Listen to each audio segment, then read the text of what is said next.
The email arrived like a phantom limb, an ache from a life I barely recognized anymore. It was from Martha, my old neighbor from Willow Creek, a woman whose kindness was a small, flickering candle in the growing darkness my family had cast around me. Her words were simple, hesitant, yet they landed like a physical blow. Elizabeth, dear, I know things have been difficult, but I saw the notice for your memorial service at St. Albin's next Saturday. I just wanted to offer my condolences to whoever is receiving them. Such a tragedy, gone so young. Gone? Memorial service? My breath hitched. I reread the message, the screen blurring through sudden, unexpected tears. I was 58, not exactly young, but certainly not gone. I lived a quiet life now, deliberately obscured after the accusations. My younger brother, James, with his sharp suits and sharper ambition, had orchestrated my downfall with chilling precision. He'd painted me as a thief, an embezzler within the family accounting firm where I'd poured 20 years of my life. The whispers turned to shouts, the doubts to convictions, all fueled by his carefully planted seeds of deceit. My parents, always favoring the prodigal son, had sided with him instantly, their faces hardening against me, their love turning to ash. They cut me off, financially, emotionally, completely. I was exiled, a pariah in my own family. For the past 2 years, I'd lived under the radar, scraping by with freelance bookkeeping, the shame a constant, heavy cloak. Communication had ceased entirely. Seeing Martha's email felt like hearing a voice from beyond the grave. Only the grave, apparently, was mine. My fingers trembled as I typed a reply, short, confused. Martha, there must be some mistake. I'm very much alive. What notice did you see? While waiting for her reply, a cold dread began to seep into my bones. This felt too elaborate for a simple misunderstanding. James wouldn't just exile me, he needed to erase me. The accusations, the isolation, it was all part of a larger plan, I suddenly suspected. A plan far more sinister than I could have imagined. I tried logging into my old email account, the one tied to all my official records, the one I hadn't used since the fallout. Access denied. Strange. I clicked the forgot password link, entered my security questions. An error message popped up. Account recovery unavailable for deceased user. Deceased user. The words hung in the air, stark and brutal. It wasn't a mistake. It wasn't a misunderstanding. Martha's email wasn't an error. It was an invitation to my own funeral. My family hadn't just cut me off. They had declared me dead. A wave of nausea washed over me, the betrayal so profound, so absolute, it felt like the floor had dropped out from beneath me. How? How could they do this? And more importantly, why? The cold dread solidified into icy certainty. This wasn't just about silencing me, this was about something else. Something buried. Something they thought was safely 6 feet under. They had buried me alive, wrapped in lies and legal documents, but they had made one critical error. They forgot I was still breathing. And the ghost they created was about to come back and haunt them. The screen still glowed with those 3 chilling words. Deceased user. My apartment, usually a sanctuary of quiet solitude, suddenly felt like a coffin closing in. Air grew thin. My heart hammered against my ribs, a frantic drumbeat against the silence. Deceased? Legally, officially, erased. Martha replied quickly, attaching a scanned image of the obituary notice from the local paper.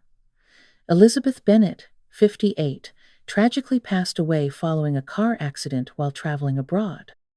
Beloved daughter of Arthur and Carol Bennett, sister of James Bennett. Memorial service to be held at St. Albin's Church. It painted a picture of quiet dignity, of unexpected loss. A complete fabrication. I hadn't been abroad in years. My mind raced, trying to piece together the fragments. James. It had to be James. The accusations of financial misconduct weren't just about pushing me out. They were likely a smokescreen for his own misdeeds. By declaring me dead, he could ensure I never returned to challenge him, never uncovered whatever he'd buried in the company books. And then another colder realization hit me: the trust fund.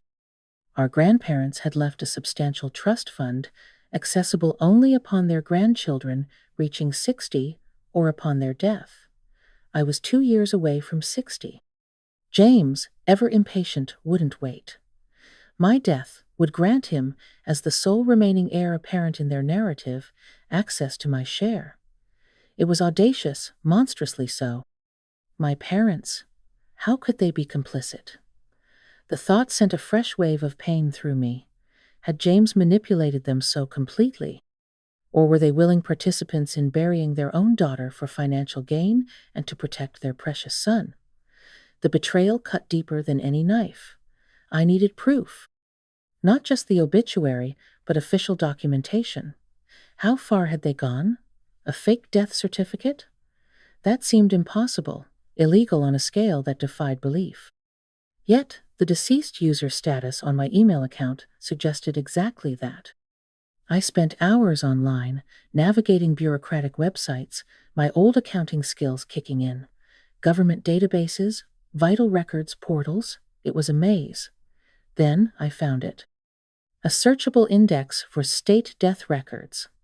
With trembling fingers, I typed in my name, my date of birth, and there it was. Elizabeth Bennett, date of death, 18 months ago. Certificate number, RF 91327. Cause of death, multiple blunt force trauma, vehicular accident, foreign country. It even listed cremation records. A complete, documented erasure of my existence. Seeing it in black and white, official, stamped, filed, it was surreal. I felt like a ghost looking at my own tombstone. They hadn't just told people I was dead, they had made me dead in the eyes of the law. Certificate ARF 91327 wasn't just a number, it was the key to my stolen life, my stolen inheritance, and James's likely fraud. Anger, cold and sharp, began to replace the shock. They thought they had buried me under paperwork and lies. They thought I was gone forever. But every official stamp, every forged signature, every lie they had told was about to become a nail in their own coffin. I saved the record, the certificate number burning itself into my memory. This paper tomb they built for me? I was going to tear it down, brick by fraudulent brick. And the first step was finding someone I could trust in the land of the living. The weight of my own non-existence pressed down on me. I was a ghost in the machine, erased by the very people who should have protected me. Staring at the forged death certificate number, ARF 91327, felt like looking into an abyss crafted by my own blood. James, my parents. The betrayal was a physical ache, a constant thrum beneath my skin. I couldn't fight this alone. I needed help. Someone untouched by the poison that had infected the core of my family. My thoughts immediately went to Sam. Sam was my cousin, my mother's sister's son. We'd grown up together, more like siblings than cousins, sharing secrets and scraped knees. He'd always possessed a quiet integrity, a sense of fairness that seemed utterly alien to James and, apparently, my parents. He worked as a private investigator, a detail that now seemed like fate intervening. He dealt in secrets and uncovering truths. Exactly what I needed. We hadn't spoken much since my exile. The family schism had made casual contact awkward, potentially dangerous for him if James caught wind of it, but this transcended family awkwardness. This was a crime. Gathering my courage, I called him on a burner phone I'd bought that afternoon. His voice when he answered was cautious, professional. "Sam speaking." "Sam, it's Elizabeth." Silence stretched for a beat, thick with unspoken questions. "Liz, where are you? Are you okay?" We heard you were gone." His voice softened with genuine concern, and a knot of tension eased within me. He hadn't believed it, or at least, he hadn't accepted it without question. "I'm okay, Sam. Physically, at least. But I need your help. Desperately." My voice cracked. "They told everyone I'm dead. They forged a death certificate. Another pause, longer this time. Then, low and steady. Who did, Liz? James? And I think Mom and Dad are involved. They declared me dead, Sam. There's a memorial service planned for next Saturday at St. Albans. I could almost hear the gears turning in his head. A fake death certificate? To get the trust fund? And probably to cover up whatever financial mess he made at the firm. Blaming it on me, I added, the pieces clicking together with grim clarity. Okay, Liz, okay, he said, his voice shifting into professional mode. Don't panic. We need evidence. Hard evidence that you're alive and well, and evidence of the fraud. Where are you now? We arranged a discreet meeting. Seeing him again was a relief, his familiar, steady presence a balm to my frayed nerves. We sat in a quiet corner of a nondescript diner, coffee growing cold between us as I laid out everything I knew, the email, the obituary, the deceased user status, the certificate number ARF 91327.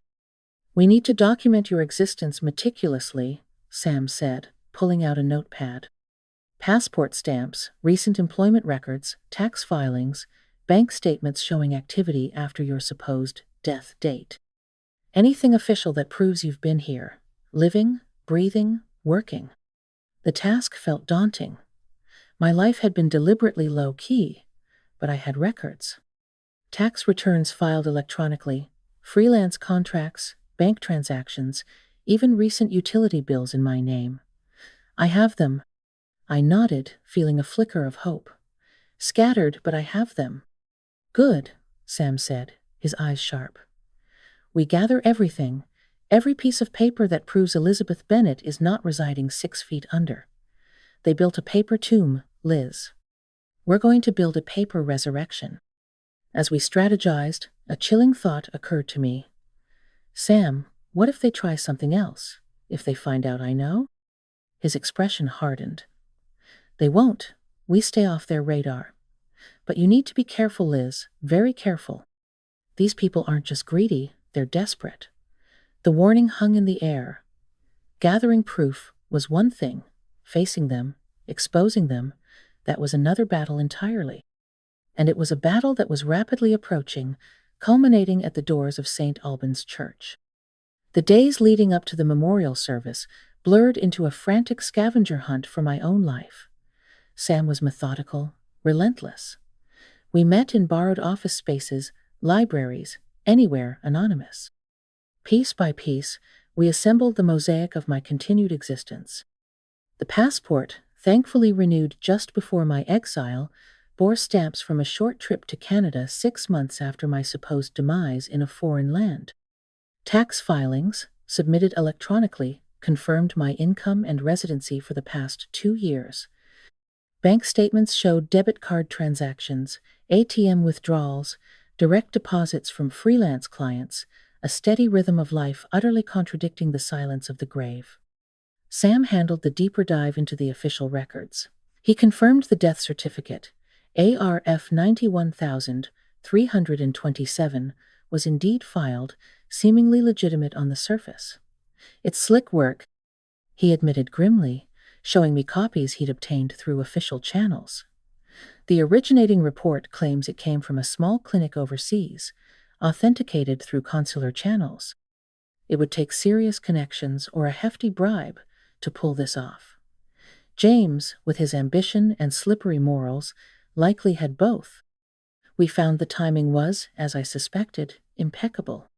My death coincided almost exactly with James's sudden promotion to CEO of Bennett, Sons Accounting, following the discovery of my alleged embezzlement. It also paved the way for him to petition the courts regarding the trust fund, citing the tragic passing of the other beneficiary. He was playing the grieving brother, the responsible son stepping up in a time of crisis, all while lining his pockets with my inheritance and burying his own crimes. The sheer audacity of it left me breathless. One afternoon, while sorting through old files in my small apartment, I found a box I'd overlooked, shipped from my old office during the initial purge.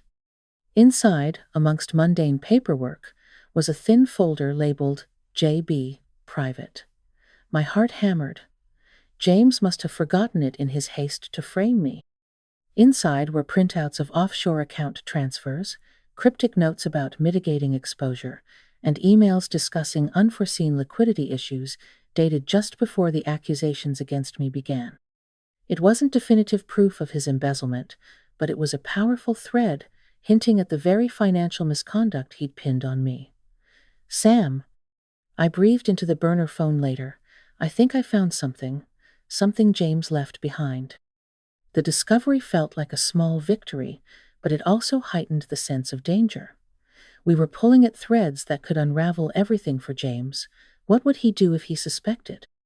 Sam arranged for me to stay in a different location, a small, discreet, extended-stay hotel under an assumed name.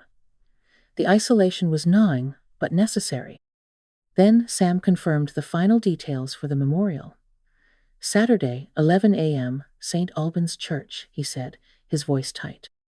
The reception is afterwards, in the church hall. Champagne and curated grief. He paused. Liz, are you sure about this? Walking in there? It's going to be explosive. I looked at the growing pile of evidence on the table.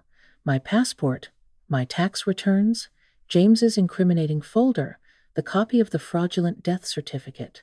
My life, stolen and sold. My name, tarnished. My family, betrayers. I'm sure, Sam, I said, my voice steady despite the tremor in my hands. They wrote my final chapter. It's time I added an epilogue, my epilogue. The church wasn't just the setting for their final act of deception, it was going to be the stage for my resurrection. With the evidence mounting and the memorial service looming, Sam insisted we bring in legal counsel. We need someone sharp, someone who understands fraud and inheritance law, and someone who won't be intimidated by the Bennett name, he stated firmly. He knew just the person. Eleanor Vance, a seasoned lawyer known for her tenacity and discretion. Our meeting with Eleanor took place in her stark, modern office, a space that radiated quiet competence. She listened intently as I recounted the story, her eyes sharp behind sophisticated frames, occasionally jotting notes.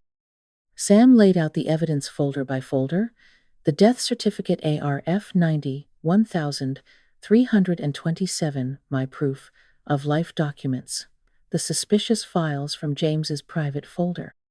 Eleanor examined the death certificate copy closely. Overseas accident, consular report. It's designed to be difficult to verify quickly, she murmured, tapping a perfectly manicured nail on the document.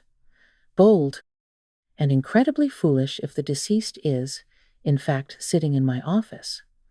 A faint, wry smile touched her lips. The trust fund angle is clear motive. Combined with the potential cover-up of financial irregularities at the firm, yes, this is substantial. She explained the legal ramifications. Forgery, fraud, perjury potentially, conspiracy. The list was long and serious. Our primary goal, she stated, leaning forward, is twofold. First, legally re-establish your existence and nullify this fraudulent certificate. Second, ensure those responsible face the consequences and recover your assets, including the trust fund James has likely already accessed or is petitioning to access. Then came the discussion of the memorial service. Walking in there, Eleanor said, her gaze steady on mine, is high risk, high reward. Legally, we could proceed quietly, file motions, let the courts handle it. But, she paused, a public confrontation, timed correctly, could shatter their narrative instantly and irrevocably. It prevents them from spinning the story later. It's maximum impact. That's what I want, I said, my voice firm. The thought of confronting them, of seeing their faces when their carefully constructed world collapsed, fueled a resolve I hadn't known I possessed. It wasn't just about revenge, it was about reclaiming my truth, my name, in the most undeniable way possible. Eleanor nodded slowly. All right, if we do this, we do it strategically. Sam, you'll need to be there, discreetly recording if possible, and ready to liaise with authorities immediately afterward. Elizabeth, she turned back to me. You need to be prepared. This will be intensely emotional, possibly volatile. You present the core evidence clearly, concisely. Let their reactions speak for themselves. We spent the next few days meticulously planning the sequence. What I would say, the key documents I would present, copies, of course, the originals safely secured. Eleanor drafted cease and desist letters and initial legal filings, ready to be deployed the moment the confrontation occurred. Sam scouted the church layout. The night before the service, alone in my anonymous hotel room, the weight of it all pressed down. Fear mingled with anticipation. Could I go through with it? Could I face my mother's crumpled face, my father's stunned silence, James's inevitable fury? I looked at my reflection, the lines etched by stress and betrayal, but also a new hardness in my eyes. They had tried to bury Elizabeth Bennett. Tomorrow, she was walking out of the grave they dug for her. The thought sent a shiver not of fear, but of fierce, determined energy through me. The ledger of their deceit was about to be balanced. Saturday dawned gray and heavy, the sky mirroring the weight in my chest. St. Albin's Church, a place of childhood baptisms and Christmas carols, now felt like alien territory, the stage for the most surreal performance of my life. Dressed in simple, dark clothes, not mourning attire, but clothes that spoke of quiet presence, of life, I felt strangely calm. The frantic energy of the past few days settling into a cold, hard resolve. Sam picked me up, his presence a silent reassurance. We didn't speak much on the drive. What was there to say? He parked a block away, giving me a small, discreet earpiece. Eleanor's on standby. I'll be inside, near the back, phone recording video. Just stick to the plan. Let them see you. Let the truth land. He gave my shoulder a brief squeeze. You got this, Liz. I walked the final block alone, the sounds of the city fading as I approached the church. People were milling outside, dressed in black, faces etched with practiced sorrow. Familiar faces, old neighbors, former colleagues, distant relatives. They glanced at me, a flicker of non-recognition in their eyes. Why would they recognize a ghost? To them, I was a memory, a tragedy whispered about over tea. The anonymity was both chilling and empowering. I slipped into the back of the church just as the service was beginning. The air was thick with the scent of lilies and hypocrisy. Organ music swelled, mournful and grand. From the shadows of the rear alcove, I watched. My parents sat in the front pew, my mother dabbing her eyes with a lace handkerchief, my father staring stoically ahead, his profile rigid.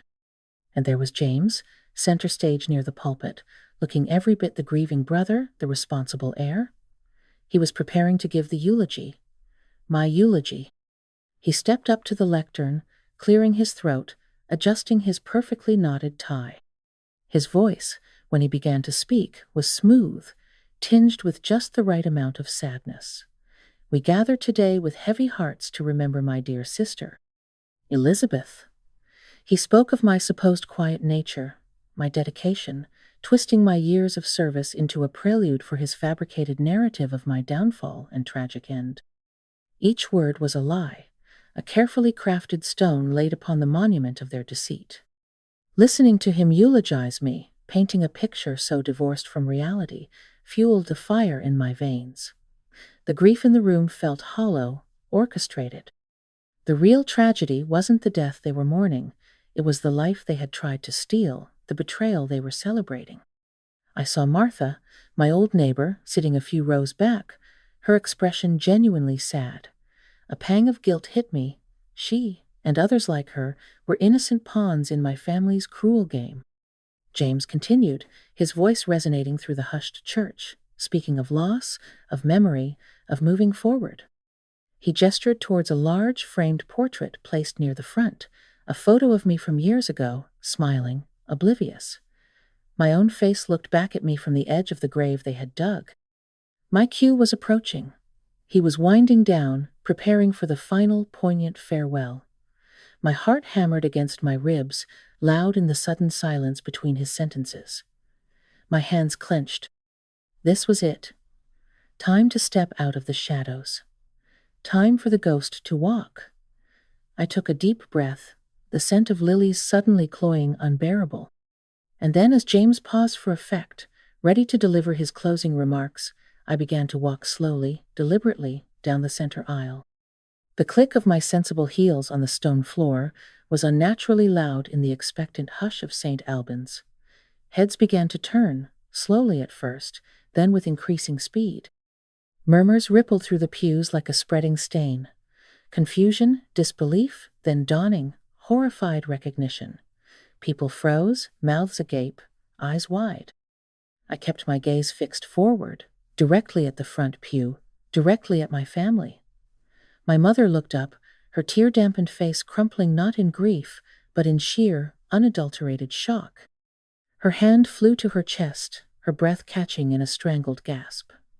Her eyes rolled back, and she slumped sideways against my father, fainting dead away. My father, usually so stoic, went pale, his jaw slack, his eyes locked on me as if seeing an apparition. And James, standing at the lectern, his carefully constructed mask of sorrow shattering like cheap glass. He stared, his face a mixture of terror and disbelief. He had been holding a program, or perhaps notes for his fraudulent eulogy. It slipped from his nerveless fingers, fluttering to the floor. He looked like he'd seen a ghost, which, in a way, he had. The ghost of his own making, returned from the paper grave he'd so carefully prepared. I reached the front of the church, stopping directly beside the portrait of my younger, happier self. The contrast was stark, the smiling woman in the frame, the determined, very much alive woman standing beside it. The silence in the church was absolute now, thick with tension and unspoken questions. All eyes were on me, on my family's disintegrating composure. "James," I said, my voice clear and steady, amplified slightly by the church acoustics. It cut through the silence like a blade. "You seem surprised to see me. Perhaps you misplaced the date? This is my memorial service, after all, not my funeral." He couldn't speak, he just stared, his complexion turning a sickly gray. My father finally found his voice, a choked whisper. "Elizabeth, it can't be." "Oh, but it is, father," I replied, turning my gaze to him, letting the cold anger seep into my tone. "Very much so. No thanks to you, or mother, or the architect of this entire disgusting charade." I gestured towards James. What is the meaning of this?" James finally stammered, trying to regain control, his voice trembling. "Who are you?" It was a pathetic attempt to maintain the lie, but the panic in his eyes betrayed him. "You know exactly who I am," I said, my voice rising slightly, ensuring everyone could hear. "I am Elizabeth Bennett, the sister you declared dead, the woman whose life and inheritance you tried to steal."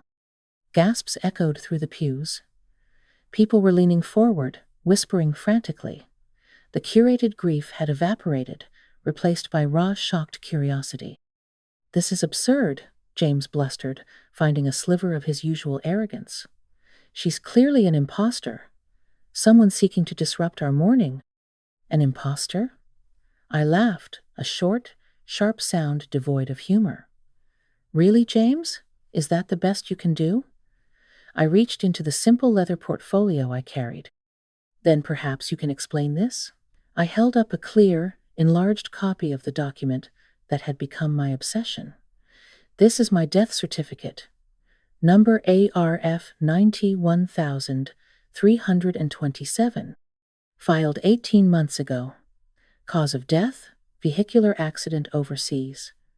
I paused, letting the words hang in the air. Funny, I don't recall being overseas. And I certainly don't recall dying. The collective intake of breath in the church was almost deafening. James's face went from gray to ashen. The first nail was hammered home. The sight of the death certificate, stark and undeniable in my hand, sent a fresh wave of shock through the congregation. James flinched as if struck. My father seemed to shrink into the pew, avoiding my gaze. My mother remained blessedly unconscious. You forged this, James, I continued, my voice ringing with conviction, each word precise. You and whoever else was involved. My eyes flickered towards my father. You forged this document, created a lie about a car accident, faked cremation records, all to declare me legally dead. Lies, these are outrageous lies, James shouted, his voice cracking. Security, someone remove this woman. But no one moved. The attendees were frozen, captivated by the unfolding drama. Sam, near the back, subtly shifted his phone for a better angle. Are they lies, James? I countered, taking a step closer to the lectern, invading his space. Then perhaps you can explain why I have passport stamps proving I was in Canada 6 months after my supposed death. I held up a copy of the relevant passport page. Or perhaps you can explain my tax returns, filed electronically for the last 2 years? My bank statements showing transactions right up until yesterday? My current lease agreement? My freelance contracts? I didn't need to show them all, the implication was clear. The paper trail of my life completely contradicted the paper tomb he had built. And let's talk about motive, shall we? I pressed on, relentless. My death made you the sole remaining heir to grandfather's trust fund, didn't it? Convenient timing. Just as it was convenient to blame the financial irregularities at the firm, your irregularities, James, on your deceased sister who couldn't defend herself. I held up the folder I'd found. Remember this, James? Your private folder? Full of offshore accounts and notes about mitigating exposure left behind in your haste to frame me. His face contorted with rage and panic. The carefully constructed facade had crumbled completely, revealing the desperate, greedy man beneath. He looked trapped, cornered. You didn't just try to steal my money, I said, my voice dropping, filled with the cold fury that had sustained me. You tried to steal my life, my identity. You buried me alive under a pile of lies, hoping I'd simply disappear. I looked out at the stunned faces in the pews, then back at my brother. But I didn't disappear, James. I'm right here, Elizabeth Bennett, alive, and I will not be erased. The silence that followed was profound. Then sirens wailed in the distance, growing closer. Sam had made the call as planned. 2 uniformed police officers entered the church, their presence shifting the atmosphere from shocking drama to legal reality. Eleanor Vance followed close behind, her expression calm and professional. James Bennett, one of the officers said, approaching the front, "We need to speak with you. Please come with us." James looked wildly around, but there was no escape. His game was over. My father covered his face with his hands.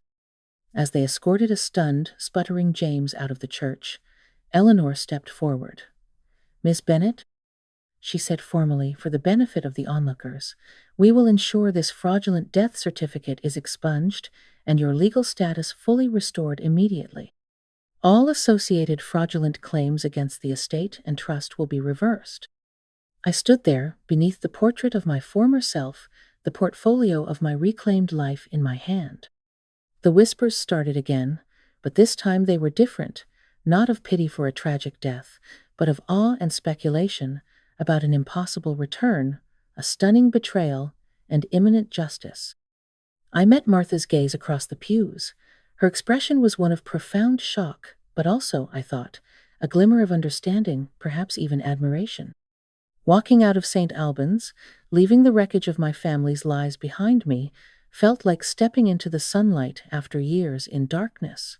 It wasn't just revenge, it was reclamation. They had tried to bury me, but they only planted the seeds of my resurgence. My name was mine again. My life was mine again. The road ahead wouldn't be easy, legal battles, emotional scars, but I was no longer a ghost.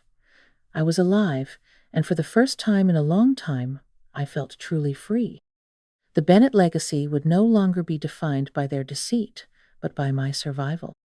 And so, Elizabeth walked out of the church and back into her life, leaving the architects of her paper death to face the very real consequences of their actions. Her story is a powerful reminder that even in the face of unimaginable betrayal from those we should trust most, the truth has a way of surfacing, and resilience can bloom in the darkest of places. What would you have done if you discovered such a profound betrayal within your own family? Share your thoughts in the comments below. We love hearing your perspectives. If Elizabeth's journey resonated with you, please give this video a like and subscribe to Revenge with Emma for more stories of strength, justice, and reclaiming power.